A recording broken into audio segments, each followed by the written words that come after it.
The reason why magic is done in straight lines, and the reason why sacred geometry is all done in straight lines, and the reason why our matrix is expressed in straight lines is because it is through straight lines that nature is entrapped and controlled. God, whatever it is, did not create nature, this universe, through straight lines. There are no straight lines in nature. Everything is a spiral. It fractals outwards. And this power or secret can be used for good or evil. The ancient and classical esotericists like Pythagoras, Plato, and such, they created systems of sacred geometry, not necessarily for evil, but to express how perfect God is and tap into that power.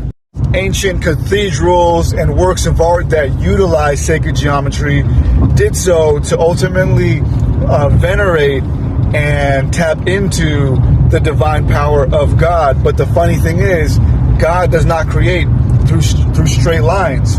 So it's funny that these classical esotericists used very strict straight lines and very rigid geometry to express and represent God, when it's the exact opposite of what God is.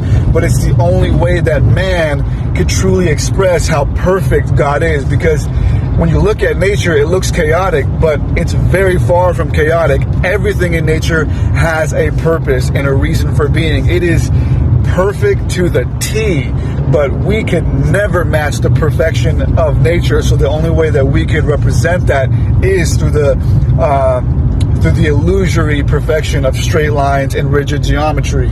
But that's the more beautiful and benign aspect of it. The dark magic aspect of it is attempting to entrap and control nature, divine power, through straight lines and sacred geometry like pentacles, pentagrams, things of that nature. And that is why the archons that rule this matrix utilize two-dimensional plane fields to entrap our minds and our consciousness, because our consciousness is energy. It is a fractalizing energy that is pulsating in and out. And so when we express and interact through this reality with 2D dimensional matrices, it entraps it and it puts it in a prism. We are multi-dimensional beings being confined to a 2 to 3 dimensional space and thinking process.